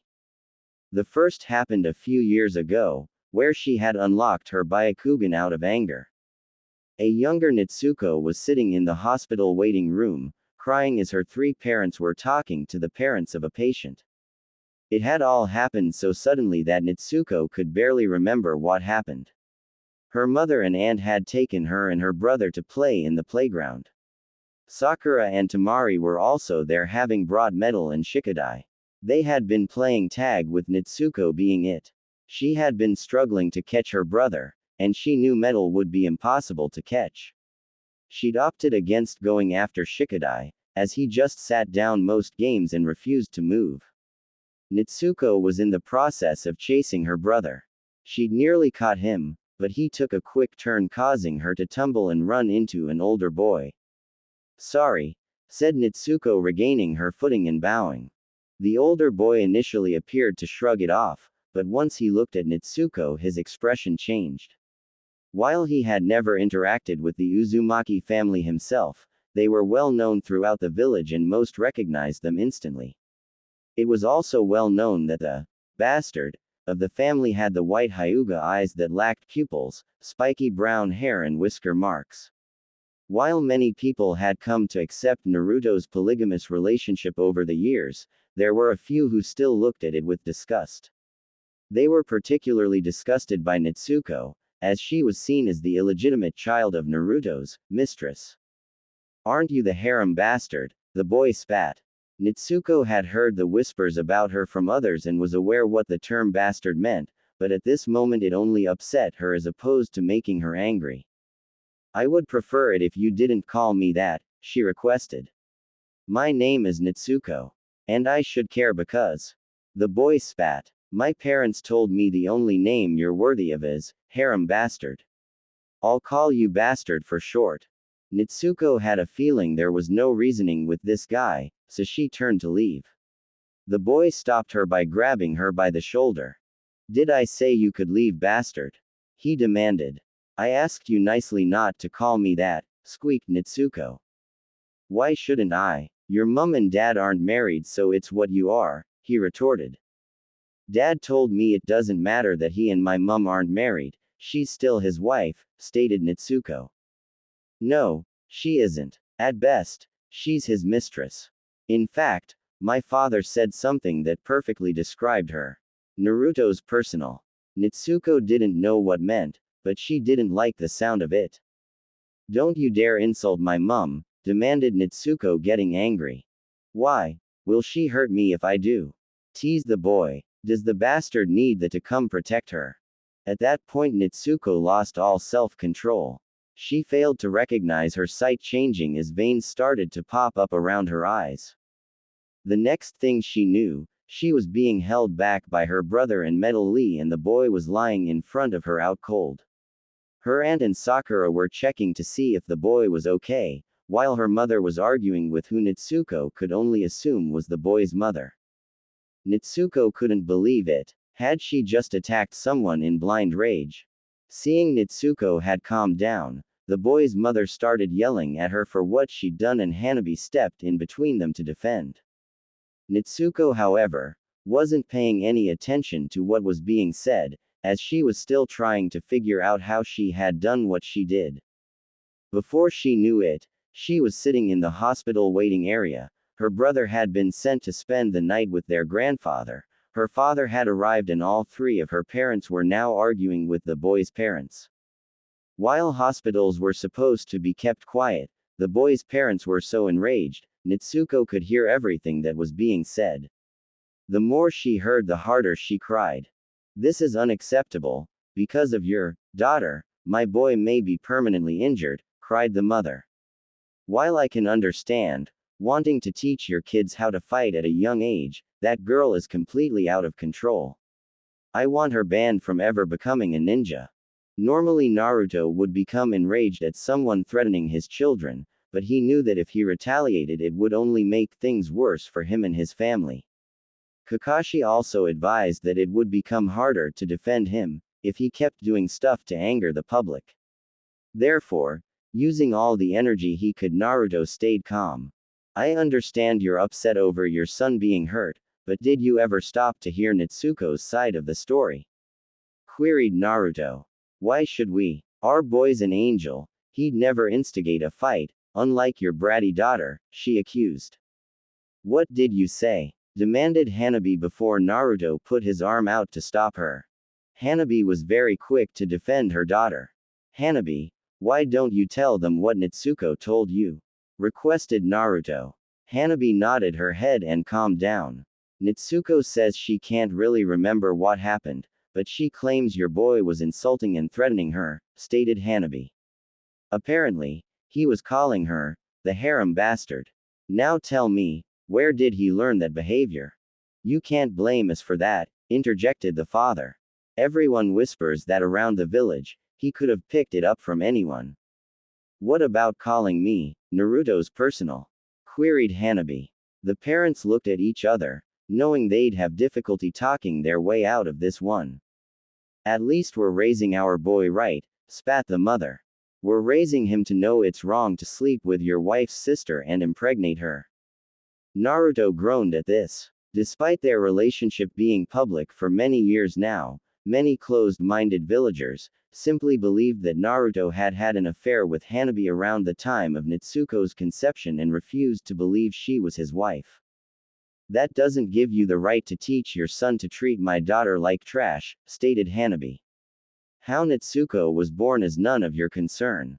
Strong words from a who slept with her sister's husband, spat the mother, giving Hanabi a death glare. "Hey!" shouted Naruto. "Don't you dare talk to my wife like that. She isn't your wife, and referring to her as such is teaching a bad lesson to the future generation. It's making them believe it's okay to take on a second partner, just because they aren't satisfied with one. What you three practice is not only disgusting, but also offensive to all the women of the Leaf Village," stated the father. "It doesn't matter how hard you fought to bring peace to the world, how could you think it was okay to have an affair with your sister-in-law?" Hinata was about to step in, but Naruto shook his head as he knew arguing with them was pointless. "I've heard all I need to hear. I'll talk to my daughter when we get home about the importance of keeping her anger in check. Furthermore, now that we know my daughter has the Byakugan, I'll be sending her to her grandfather to help her get it under control," stated Naruto. "Why would he help you?" asked the mother. "Didn't he disown both his daughters because of their relationship with you?" "I'll admit he wasn't happy at first, but the love a grandfather has for his grandchildren can overcome anything," answered Naruto. "In fact, my son is with him right now. Whatever, but I better not see that girl at the academy in the future or there will be hell to pay," stated the man. "Excuse me, but that isn't your decision to make," objected Naruto. That decision is for my daughter. If Nitsuko wants to attend the academy, we'll enroll her immediately, interjected Hanabi. Not if we can help it, spat the father. We're going to tell Lord Hokage what's happened here, and even he won't be able to deny that your daughter is a menace to society. Hopefully, this will lead to all you disgusting freaks being kicked out of the village like you should have been years ago, the mother threatened. At this moment, there was nothing Naruto wanted more than to tear these two to pieces. He was used to people bad-mouthing him, but hearing others bad-mouth the women he loved and their children brought out more anger than he thought was possible. He was grateful for Kakashi's leadership training. It had taught him to keep his anger in check during situations like this. He feared, however, that this time his anger would get the better of him. Don't make threats you can't enforce, interjected a voice. Everyone looked to see Kakashi approaching them, followed closely by Ino. While they weren't currently aware of why she was there, the Uzumaki parents had a pretty good idea of what her purpose was. Sensei? Asked Naruto. Evening Naruto, sighed Kakashi. I was hoping to avoid situations like this, but unfortunately I also knew they were inevitable. Lord Sixth, interrupted the mother. I want these freaks banished from the village for what they did to my son. Because of that filthy bastard, my precious little Angle might never recover. Kakashi put a hand up to silence her. I've heard everything that happened, but there's no point in getting angry. What's done is done. Furthermore, I'd rather you don't make assumptions about what I'm going to do. That being said, you are right in saying that the Uzumaki's future in this village rests on my shoulders. Well, surely you can see that these freaks aren't fit to live in the village, accused the mother, pointing at the Uzumakis. But if you think that's too harsh, you should at least ban the children from becoming ninja. Clearly, they are out of control and unnecessarily violent and will only damage the future of the village. I understand your pain, but I would prefer to gather all the facts before I make a decision, stated Kakashi. What's there to decide? That freak put my son in the hospital because she's a violent brat, spat the mother. Hinata had to hold Hanabi in place as she was starting to shake with anger. Perhaps, stated Kakashi, but I've also had many witnesses tell me that Nitsuko wasn't the instigator. They said your boy was antagonizing her, which is what led to her attacking him.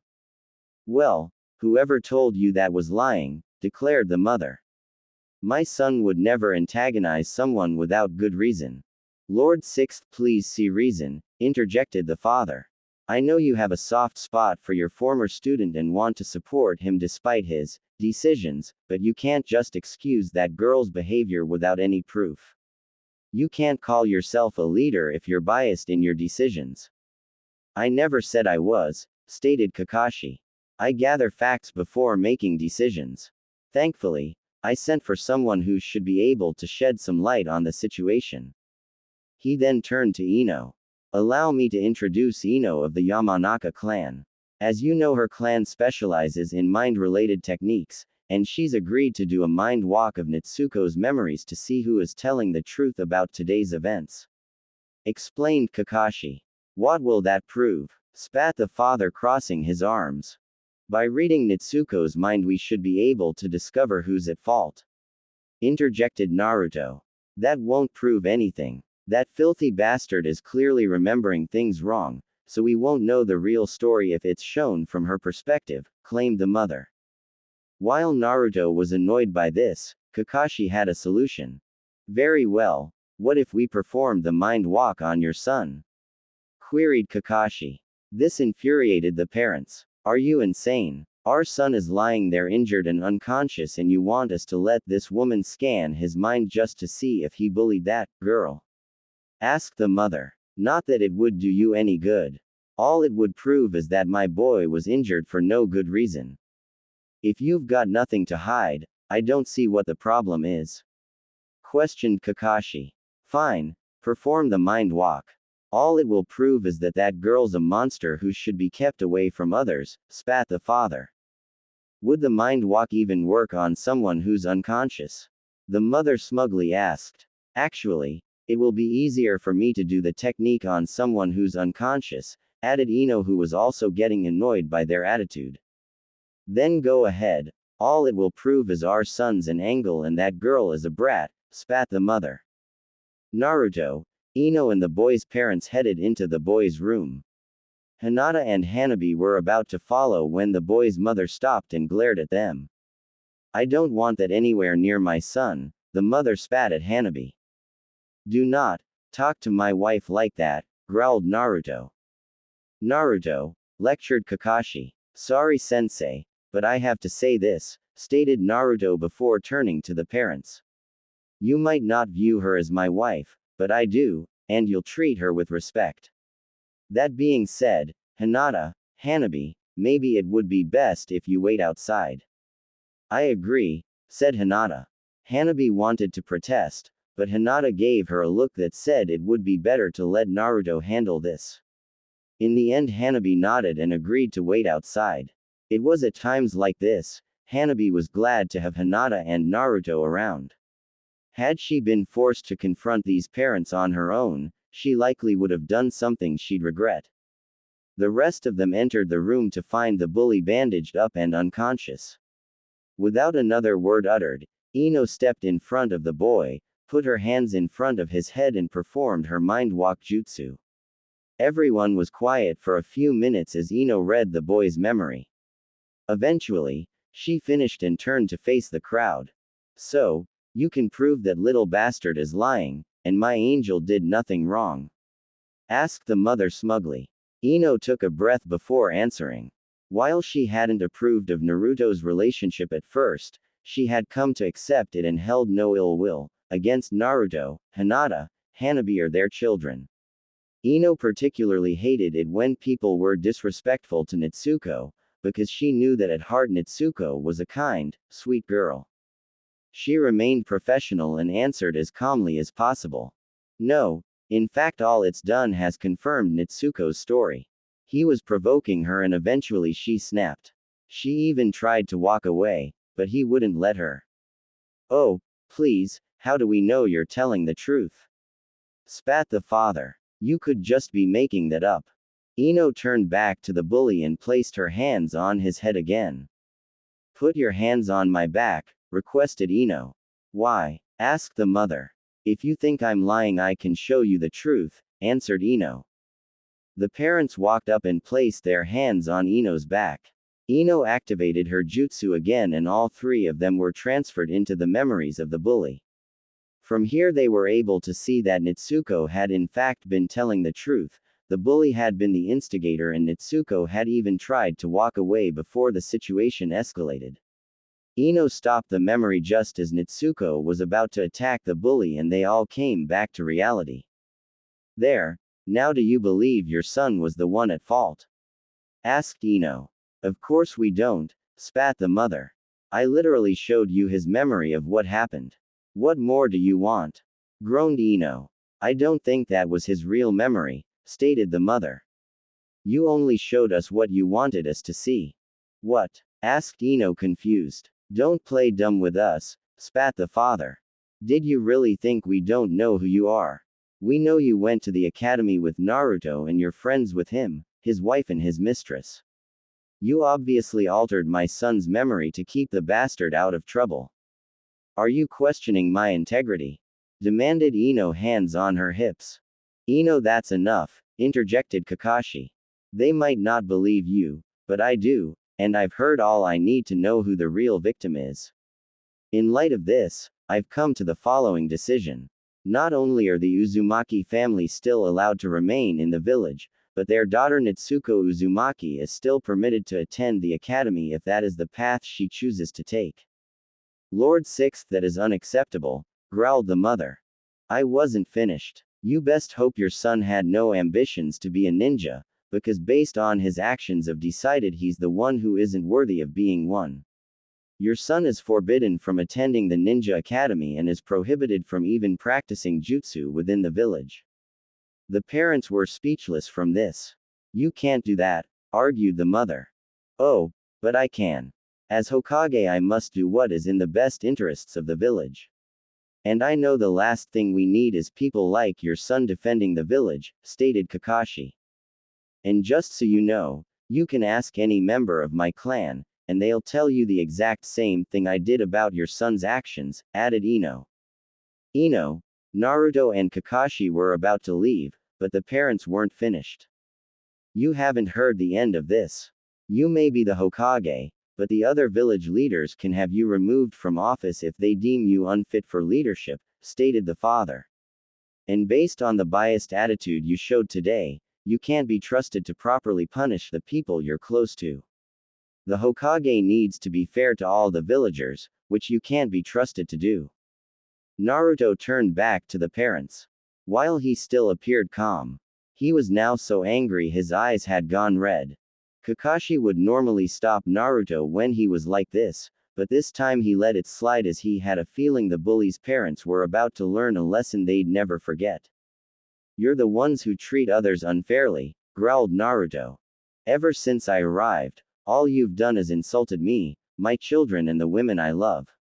All of whom until now did nothing to you. Not only that, you are clearly blind to what's in front of you. We have many eyewitnesses confirming your son is the instigator, and a Yamanaka was able to provide extra proof of your son's guilt. Yet you still refuse to acknowledge your son's guilt and have the nerve to not only question the integrity of a respected shinobi, but a member of a respected clan. Integrity is easy to question when she's friends with the family of the one that's guilty, claimed the mother. Why you? Growled Naruto.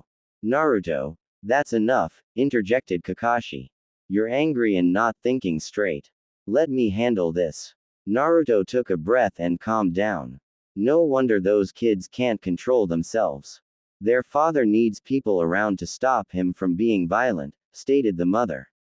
You clearly don't know Naruto very well, because if you did, you'd know he's shown a lot of restraint today, stated Kakashi. Furthermore, because you refuse to see reason, you've forced me to take drastic measures. What do you mean? Asked the father. I left a shadow clone at the office to continue my work and I had him pull your files while we were talking. Both of you come from families that have been shinobi for generations, correct? Asked Kakashi. That's right, which means we know how to tell an honest person from a liar, stated the father. Well, I hope you had a backup plan, because as of right now both of you are discharged. You are no longer shinobi of the Leaf Village, declared Kakashi. You can't do that, cried the mother. I already have, stated Kakashi. It's as you said, the Hokage needs to be trusted to run the village fairly. In turn, the Hokage also needs people he can trust to help him protect the village. Your actions today have proven that I can't trust either of you to give the village the protection it needs. Especially when you feel no guilt towards rudely judging an innocent child and refuse to see your own failures as parents. But how are we supposed to support ourselves? Asked the mother. Maybe ask yourself that the next time you teach your son that it's okay to bully others, answered Kakashi calmly. Thank you for your time, I hope your son gets better. Kakashi, Naruto and Ino then left. They met up with Hinata and Hanabi outside. Kakashi thanked Ino for her help and allowed her to leave. Thank you, sensei, said Naruto. Unfortunately, Naruto, I can't accept your thank you, stated Kakashi. I was only able to get you out of this because your daughter wasn't the instigator. Remember, as Hokage I must remain unbiased, meaning that had your daughter been at fault there would have been nothing I could do to help you. That doesn't mean we can't be grateful, interjected Hanabi. You collected evidence and determined who was actually at fault. I have a feeling there aren't many in the village who would be willing to do that for us. Like I said, it's my job to be unbiased, said Kakashi. That being said, my public support for you affects me, meaning the actions you and your children take affect me. I know, sensei. I'm sorry we caused you so much trouble, said Naruto. It's okay, you're clearly going above and beyond to remain calm and professional, which helps others see you're good people, and considering what some say about your family, I know that can't be easy, stated Kakashi. Also, today we proved your kids aren't naturally violent, which should hopefully help us in the long run. As you say, it should all work out in the end, sighed Naruto. Indeed, let's just hope it comes sooner rather than later, said Kakashi. Look, I have to get back to the office. Are you all good from here? We should be fine, said Hinata. Kakashi nodded and left. Naruto, Hinata and Hanabi were about to go collect Nitsuko, but the parents of the bully had one more thing to say. My son didn't say anything that wasn't true. Your daughter is a disgusting bastard that should have never been born, and her mother is nothing but shouted the mother. Hanabi was prepared to attack them, but Hinata managed to calm her younger sister down before she did anything. Hanabi then left with Naruto. Just so you know, I was the one who invited her to join our relationship, stated Hinata before leaving with them. They walked into the waiting room and went to a still crying Nitsuko. Come on, honey. Let's go home, requested Naruto. Nitsuko stood up. She was too ashamed to face either of her parents, so she ran to her aunt. Hanabi looked at Nitsuko sadly. She wanted nothing more than to comfort her daughter, but knew at the same time she had to punish her, which felt wrong as she'd merely been standing up for herself. The four of them walked home, with Hinata holding Nitsuko's hand. They entered and Naruto said the following. Nitsuko, go to your room, I'll be in shortly. Without saying a word, Nitsuko let go of Hinata and bolted to her bedroom. Maybe I should go in with you, offered Hanabi. No, I think this is a talk I need to have with her. She knows you love her more than anything, but I think she needs to know that I love her and that no matter what, she'll always be my daughter, stated Naruto. Still, we always knew this could be a problem, interjected Hinata. Many of the villages were angered by our relationship with Hanabi. Her pregnancy only created more anger. They shouldn't direct their anger at Nitsuko. I'm the one who asked to be a part of this relationship, I'm the reason she was born, they should be angry at me, stated Hanabi. Hanabi, they shouldn't treat any of us like this. This relationship was decided between all of us. If they were truly good people, they would accept this. And many people have. We have many close friends who have done nothing but support us. Even father came around and has been nothing but a loving grandfather to our children, stated Hinata, putting a hand on Hanabi's shoulder. You know, when I found out I was pregnant, I knew this would complicate things, but all I wanted was for us to be a big happy family, said Hanabi, starting to tear up. Is that too much to ask for? At that moment Naruto put his arms around his spouses and held them close. We are a happy family, Hanabi. I love you both and I love both of my kids, comforted Naruto. That is something that will never change. We love you to Naruto, cried Hanabi. And we always will, added Hinata. Maybe Nitsuko just needs to prove everyone wrong, stated Naruto before grinning. Something I have a little experience in. A few minutes later Naruto entered Nitsuko's room and found her crying into her pillow. Naruto sat on her bed and put a hand on her back. Nitsuko, a good person takes responsibility for their actions, stated Naruto, which got her to calm down. Good. Now please look at me. Nitsuko got up and looked at her father, while still hugging her pillow. Her face was red, and she still had tears running down her face. Look, I know things haven't been easy for you and what that boy said was horrible, but you can't just lash out like that. If you're going to be a shinobi, you need to learn to keep your anger in check, advised Naruto firmly. While she appeared to understand what her father had said, Nitsuko said something unexpected. It's not fair, Dad, she cried. What isn't fair, honey? Asked Naruto. Why are Mum and I treated so horribly just because you and her aren't married? Asked Nitsuko. Naruto took a breath as he thought of a way to explain this to her that wouldn't upset her further. They don't just treat you and your mum horribly. Public opinion really went down for me when it was revealed I had taken your mother as my second wife. Your auntie received scrutiny for staying with me and your brother has received a bit of grief from other kids as well. In fact, He'd probably be in the same situation you're in if his mother hadn't been there to stop him. Truth be told though, based on what he told me, I can't say I blame him for getting angry, stated Naruto. But why do they treat me and Mum so much worse? Queried Nitsuko. Mum said when two people love each other they have kids together. You love my mum, right? Just as much as you love auntie. Of course, honey. I love your mum and auntie with all my heart, he answered, placing a hand on her head. Then why is my existence such a problem for everyone? Cried Nitsuko. Having grown up in the environment, it was probably hard for Nitsuko to understand why some considered their relationship disgraceful.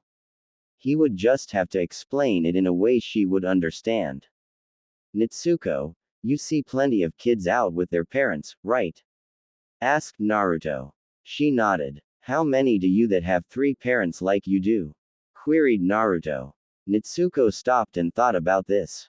Her mother, father and aunt had taken her and her brother on many trips around the Leaf Village, and in that time, she had seen many families with children. Sometimes she would see mothers with their children, sometimes she would see fathers with their children, sometimes she would see both. There were even occasions when she saw families that had two dads or two mothers, but she had never seen a family that consisted of three parents.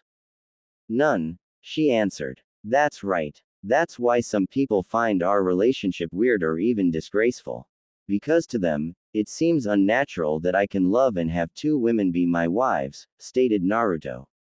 It was probably worsened by the fact that they're sisters, if I'm honest. But Mum's not your wife, right, Dad? Asked Nitsuko. No, not legally, admitted Naruto. Why not? Queried Nitsuko. It's complicated, stated Naruto. Please tell me, pleaded Nitsuko. Alright, sighed Naruto. Truth is, I didn't set out to fall in love with your mother and have her become a part of your auntie in my relationship. Then why did you? Asked Nitsuko. One day your mother came to your auntie and me and confessed that she too was in love with me. Your auntie had predicted this a while ago, but it was news to me, explained Naruto. Your mother feared this would destroy her relationship with us, but at the same time she felt she had to be honest. To her surprise and mine, your auntie was okay with this and happily asked if she would like to join our relationship. There are times where I wonder if I had much say in the matter, but I could see doing this would make your auntie happy, so I agreed in allowing your mother to join. It didn't take me long to fall in love with your mother as well. Why did you marry auntie instead of my mother? Asked Nitsuko nervously. Do you love her more? No, it's nothing like that, insisted Naruto. Again, it's complicated. Your auntie and I were already engaged when your mother confessed her feelings, and we feared if we called the wedding off people would get suspicious. So, we went through with it to keep our real relationship a secret. Unfortunately, we didn't consider the long-term consequences. A few months after Boruto was born, your mother discovered she was pregnant. It was then we knew that we had to be honest about our relationship. Sadly, some people haven't accepted it as well as others, but we didn't want that to stop us from being a happy family, because we love each other and that's all that matters. What if you married my mum as well? Would that fix things? Suggested Nitsuko. It's not that simple, Nitsuko, Naruto sighed. Why not? You said you love her, why can't you marry her? Asked Nitsuko. Because legally I can only have one spouse. And even if I could have more than one, I don't think it would change the public's opinion, answered Naruto. If you ask me, Mum isn't an equal to you and auntie, pouted Nitsuko. I know what you mean, I feel that way sometimes too. But that's what makes your mother amazing, because she doesn't let it bother her, stated Naruto. Nitsuko looked at her father curiously. Listen, both your aunt and I have done everything we can to make your mother feel like an equal to us in this relationship. When the relationship became public, your auntie and I nearly divorced because we decided, if I can't be married to both the women I love, I won't be married to either. That way we would all be equal. Your mother hated this idea and tore up the divorce papers almost instantly, chuckled Naruto. This also got a chuckle out of Natsuko. However, because your auntie and I believe your mother also deserves to be married to me, we decided to do the next best thing.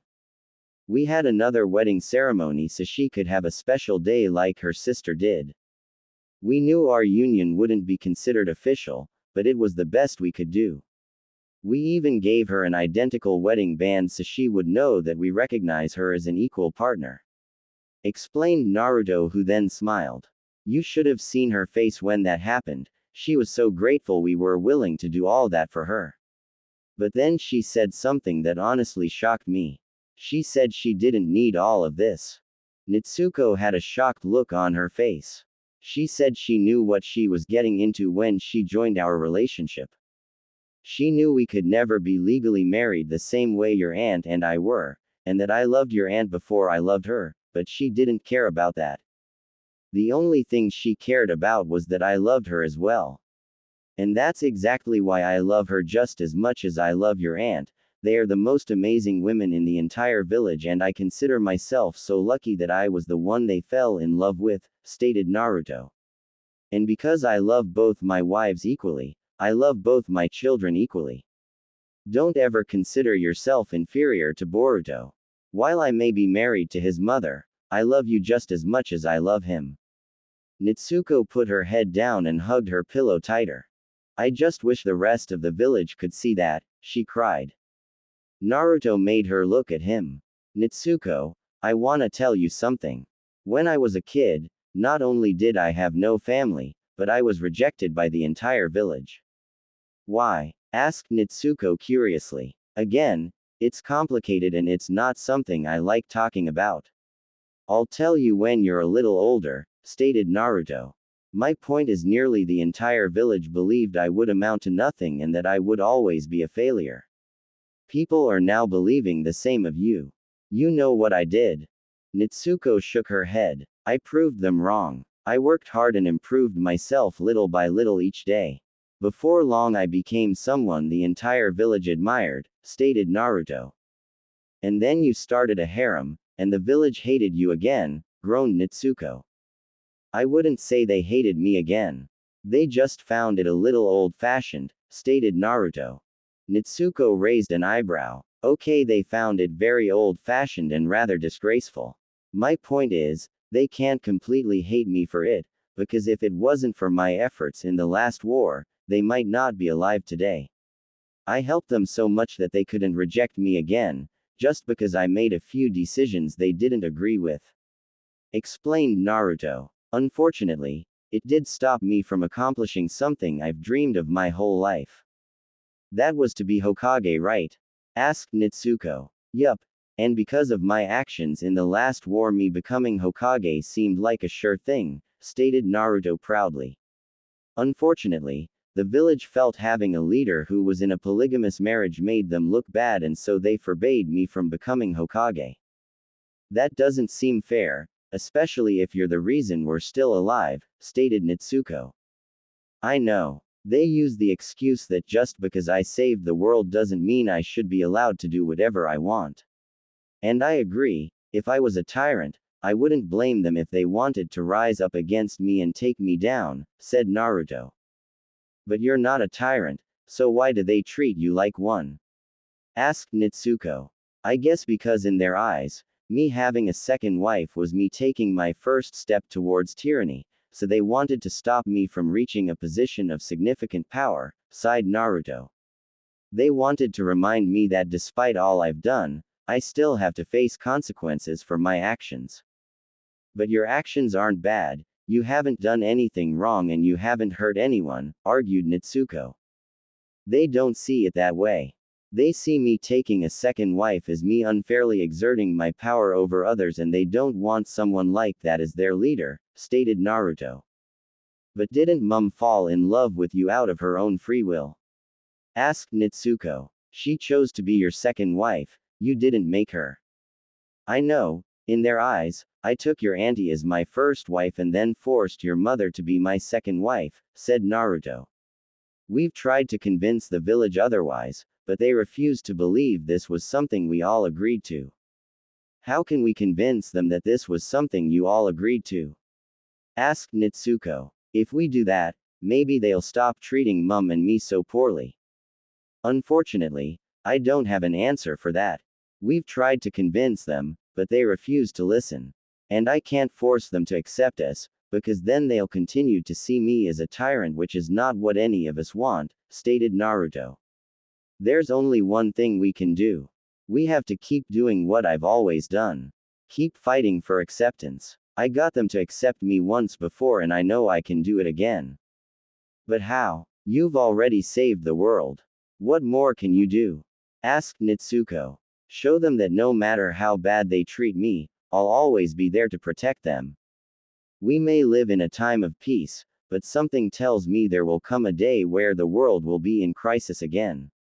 When that day comes, I will step forward and protect everyone, just like I did in the last war, declared Naruto. They'll see that no matter what, I'll always be there to help, and hopefully they'll finally understand that I didn't take a second wife to exert my power. I did it because I had enough love in my heart to love two women. You really think that'll happen? Asked Nitsuko curiously. I know it will, and when that day comes, they'll be begging me to lead them and take my rightful place as Hokage of the Leaf Village, declared Naruto. No offense, Dad, but why would you still want that position? Asked Nitsuko. I can understand still wanting to defend them, but do you really think they deserve you as Hokage? Where's this coming from? Asked Naruto curiously. I expect this attitude from your brother, but never from you. Nitsuko blushed. Don't tell brother I told you this, but he thinks if you do become Hokage you should tell them. You had your chance, but now that I've proven once and for all that I'm better than you, you can buzz off. He then thinks you should resign from the position immediately, because you accomplished what you need to, but they don't deserve your leadership. Naruto shook his head and laughed. Clearly Boruto hadn't learned his lesson from the last conversation they had. He had a feeling he might have to have another talk with him. I can see what he means, that would be a fun way to stick it to them.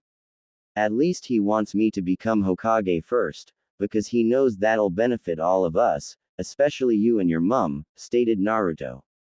What do you mean? Asked Nitsuko. I guess, now's a good a time as any to tell you, said Naruto. While I still want to become Hokage so I can protect and lead the Leaf Village, I now have another reason for wanting to obtain the position. According to the marital laws of the Land of Fire, only those who hold a significant position of political power is allowed to have more than one wife. Wait, you mean? Asked Nitsuko hopefully. Yep, if I become Hokage I'll legally be allowed to take a second wife.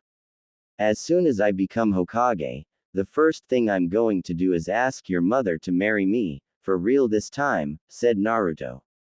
Nitsuko had the biggest grin ever seen on her face. Naruto could tell that she too now wished for Naruto to become Hokage so he could marry her mother. That being said, it's going to take a lot of hard work to gain their trust again, but one day I'll prove that despite my outdated marriage practices, I'm still worthy of being Hokage, stated Naruto. You need to do the same, but for a different reason. Nitsuko looked confused. You need to prove you are more than just I don't like saying this because I don't consider it true, more than just my illegitimate child. You need to prove you will be a strong and brave shinobi who will do everything she can to protect the Leaf Village. And I don't want to hear you say you can't do it. I know you can do it because of one simple fact, because you are my daughter. Naruto didn't know how it was possible, but Nitsuko's grin got even bigger. Thanks, Dad, she sniffed. Naruto also smiled, but his face quickly became firm. But like I said, a good shinobi keeps their temper in check. And a good person takes responsibility for their actions. Nitsuko knew she was foolish for thinking she would get out of this easily. You're grounded for a month, and not only do you have to help your mum and auntie around the house, we've contacted your grandfather and you'll be helping around his home as well, stated Naruto firmly. But Grandpa's house is huge, cried Nitsuko. Well, hopefully you'll think twice before losing your temper again, said Naruto before turning to leave. Then again, you know what your grandfather's like, he might go easy on you. They both had a small laugh at this statement. Also, you might want to get used to going over to see Grandpa, because after your grounding's over, you'll be going over to his house to train when he's available, stated Naruto. What? Why? Asked Nitsuko curiously. I know you don't remember what happened, but everyone present confirmed you've unlocked the Byakugan. You're going to visit Grandpa so he can help you master it, answered Naruto. Couldn't Mum or Auntie help me with that? Asked Nitsuko. They could, but we know teaching you the ways of the Hyuga would make your grandfather happy, so we decided to leave that training to him, stated Naruto. Good point, laughed Nitsuko. But like I said, it won't be happening until after your punishment is over. You best behave yourself in the meantime, advised Naruto before closing the door behind him. Nitsuko accepted her punishment without complaint. She helped around the house with whatever her mother and aunt needed and only left the house when she had to go over to help her grandfather. As predicted, her grandfather was a little more lenient with her, but not by much. Overall, the month passed relatively quickly and Nitsuko got back to playing with her family around the village like she always had. She also spent many days at her grandfather's home, so he could help her master her abilities. Despite having the knowledge that her father loved her, Nitsuko continued to remain insecure about who she was. She despised the nickname given to her by villagers, as she hated it when people told her she wasn't her father's legitimate daughter. Whenever she heard someone call her the harem bastard, she was filled with white-hot rage. She did her best to keep her anger in check, but sometimes it became too much for her to bear. Because of this, her family tried to ensure she didn't leave the house alone as much as possible. Thankfully, this was easily accomplished as Boruto and Nitsuko did nearly everything together, so they were mostly able to go on with their lives as if nothing had changed. And while they had told her they wanted her to stay with Boruto to make sure he behaved, it was also to help ensure she didn't lose her temper. They knew Boruto could calm her down if she became angry, and he'd been advised to do this ever since Nitsuko had put the bully in the hospital. They didn't tell her this though, because they didn't want her to think they didn't trust her. This ensured no major incidents occurred over the next few years. Nitsuko was still prone to outbursts, but she had managed to avoid putting someone in the hospital again. That was until she had been forced to separate from her brother after he had been suspended from the academy. After her first day, Nitsuko and Hanabi came through the front door with Hanabi holding Nitsuko by the collar of her shirt. Boruto and Hinata were sat at the kitchen table where Boruto was being homeschooled. What's going on? Asked Hinata. Long story short, Boruto isn't the only troublemaker that won't be attending the academy for a while, answered Hanabi looking at Nitsuko angrily. Has she been suspended as well? Asked Hinata nervously. No, thankfully she was able to avoid suspension, as everyone confirmed the other child was the instigator. Explained Hanabi. She got into a fight after some boy provoked her. Did he? Hinata was cut off as Hanabi knew what was being asked. Yes, answered Hanabi. Did she? Asked Hinata, remembering the last major incident. Yes, answered Hanabi. With Naruto away on a mission, Hanabi would have to deliver the entire punishment herself. While the sisters had agreed to love each other's children like their own, they still agreed to boundaries when it came to punishments. Because of this, Hinata knew it would be better if she left. Boruto, we're going to the shops. You're going to help me get something for dinner tonight, ordered Hinata. You said I had to finish first, stated Boruto, who was curious about what was going on. We'll finish after dinner. Now let's go, ordered Hinata. But Boruto trailed off after Hinata activated her Byakugan. Boruto knew that when she did this, she was not in the mood for arguing. Boruto got up from his seat and left the house with his mother. After the door shut, Hanabi dragged Nitsuko to her bedroom. They entered. Hanabi pointed at Nitsuko's bed, and Nitsuko sat down without arguing. For a while, Hanabi just stood there with her hands on her hips glaring at her daughter. Mum, Nitsuko was cut off from speaking. Quiet, interrupted a furious Hanabi. Nitsuko flinched at how angry her mother was. I thought we talked about this, Nitsuko. You can't just lose your temper like that.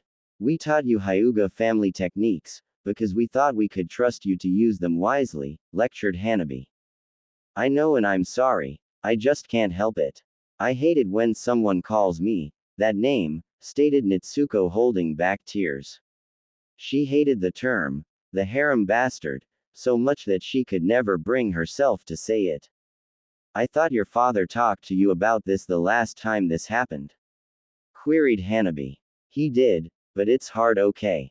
Everywhere I go people make me feel like I'm not Dad's true daughter and that no matter what, I'll never be seen as his legitimate child, stated Nitsuko. Hanabi took a breath, sat down next to her daughter and put a hand on her shoulder. Hanabi was still angry with her, but at the same time she understood why she was so insecure about this. Don't you remember what your father said? Asked Hanabi. He doesn't see you as an illegitimate child.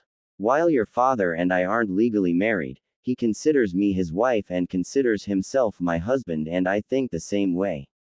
So, in our eyes you are a legitimate child. He loves me just as much as he loves your aunt, and he loves you just as much as he loves Boruto. Even your aunt loves you more like a daughter than a niece, and I love Boruto like he was my own. Knowing this, why do you care so much about what others think? Because it makes me feel like I'm nothing and that no matter what I do, people will continue to look at me like I'm a disgusting creature that should have never been born, cried Nitsuko, finally breaking into tears. I know brother has also faced problems from all this, but at least people don't act like his very existence is a disgrace. Hanabi wished Naruto could have been here for this, because this was a feeling he knew all too well. Unfortunately, he'd made both Hanabi and Hinata promise to keep some of the sadder parts of his childhood a secret, because it was something he wanted to forget. Look, I know it's hard, but you're just gonna have to try and ignore what others are saying. Do as your father said, work hard, prove yourself, and eventually people will come around, advised Hanabi. And what if they don't? Asked Nitsuko. What if I became the greatest ninja in the world and people still looked at me like my existence is disgusting? Then those people are a bunch of blind, ungrateful fools who can't see you for who you are, answered Hanabi. But we see the real you. You are a sweat and smart girl and we love you so much. Does brother love me? Asked Natsuko with her head down. What are you talking about? Of course he does, answered Hanabi, confused.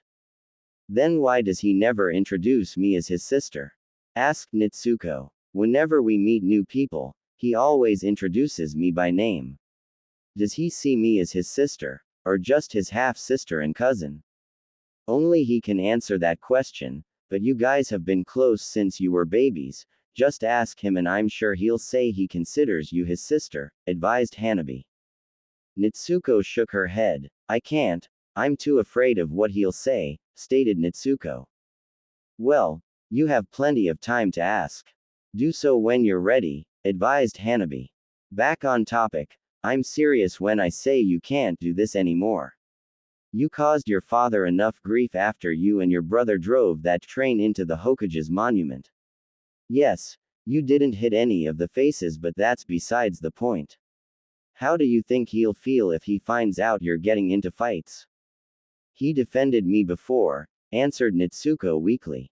And he'll keep defending you for as long as he lives, especially considering the circumstances. But there may come a time when you go too far and he won't be able to defend you anymore, stated Hanabi. What do you mean? Asked Nitsuko. You might be young, but you're already a skilled fighter and you've been taught extremely dangerous techniques, that if misused could have disastrous consequences. You got lucky the last 2 times. The first boy you hurt was able to make a full recovery and I hear you didn't hurt this one as badly, so he'll be fine. But what if next time you go too far? Boruto and Metal were able to intervene the first time, and this time your teacher managed to stop you from doing too much damage. What if you're alone the next time you lose your temper, and no one is around to stop you? Queried Hanabi. Nitsuko knew what her mother meant. If misused, the techniques she knew could easily kill someone, and Nitsuko knew that was something she'd never be able to live with. I could do something so bad that no one in the world would be able to help me, answered Nitsuko. Exactly. Like I said, you got lucky this time, because you could have been expelled for your actions. Be grateful you and your classmates were able to convince your teacher you weren't the instigator. But I warn you, if this happens again, it's over for you, stated Hanabi. What do you mean? Asked Nitsuko. If this happens again, I'm gonna have you pulled from the academy until next year, stated Hanabi. What? Why? Asked Nitsuko. Because doing this shows you aren't ready for the responsibility that comes with being a shinobi. We entered you early because we thought we could trust you and because we knew it would make you happy to attend with your brother, answered Hanabi. If you keep losing your temper, all you prove is that you aren't ready. But Mum, don't. But Mum me, growled Hanabi. This is your final warning. If you lose your temper again, you're out of the academy and you'll be spending the next year with me teaching you to keep your anger in check. Hanabi got up and headed from the door. Nitsuko was sad, but not because her mother yelled at her. She was sad because she knew what she had done was wrong and she felt nothing but shame. As Hanabi looked back, she too became sad by how upset Nitsuko was. When Nitsuko was a baby, her laugh was the cutest thing Hanabi ever heard, and it never failed to brighten her day. Nitsuko had also been a baby that laughed a lot. Seeing Nitsuko so upset over the mistreatment from the other villagers broke Hanabi's heart. I know you're just defending yourself, Hanabi said more calmly. But that doesn't change the fact that we need to be responsible and also face the consequences of our actions. Both the good and the bad. And don't forget there will come a day where no one can say you aren't a legitimate child, but to do that we all need to help your father gain back the trust of the village. Hanabi left, leaving Nitsuko to think about what she said. Nitsuko took her mother's threats seriously and made sure to be on her best behavior from then on. Unfortunately, her actions had caused her to become an outcast at the academy. Whenever she tried to approach the other students, they ran from her in panic. Thankfully Denki and Shikadai still treated her with kindness and invited her to sit with them. This made Nitsuko happy, but she was still eager for her brother to return, so they could continue their journey together. That time had come and now Nitsuko was facing the same issue she had before. Back in the classroom, Nitsuko looked nearly ready to pop as she was shaking with anger. Just as I thought. Not only are you a disgusting bastard, you're also too much of a coward to stand up for yourself, mocked Iwabe. Having heard enough, Boruto stepped forward. He knew he needed to fulfill his role as an older brother. You know I don't appreciate some jerk talking to my sister that way, spat Boruto. Iwabe turned back to Boruto. Meanwhile, hearing Boruto call Nitsuko his sister helped her calm down. You don't know us or what we're capable of, declared Boruto. I told my mother I wouldn't pick fights while I'm here, but I'm not gonna take your crap any longer. We're finding a place to fight and I'm going to show you what I'm made of. Iwabe gave Boruto an evil grin. Fine, putting you in your place should be fun. No, interjected Nitsuko. They all turned their attention to her. Nitsuko, I know you're worried about me, but this jerk needs to be taught a lesson, insisted Boruto. It's not that. I have full confidence you can beat him, but I want to show him who I really am. I'm gonna be the one to fight him, declared Nitsuko. Are you sure about that? Remember what happened last time? Stated Boruto. Please brother, begged Nitsuko. There was something different about Nitsuko here. Normally she would have already lost her temper and attacked Iwabe in blind range. While she still had range in her eyes, Boruto could only describe the look on her face as determination. Most would call him foolish for what he did next, but Boruto had a feeling that everything would be okay. Alright, show this jerk what you're made of, stated Boruto. Nitsuko nodded with confidence. Some big brother you are, spat Iwabe. Backing down and letting his sister fight his battle for him. Boruto just chucked. I didn't just challenge you because it's what a good big brother does. I challenged you, because Nitsuko's wrath is not something I would wish upon my worst enemy. Is that so? Well then, maybe this fight will be enjoyable, stated Iwabe staring at Nitsuko with pure anger.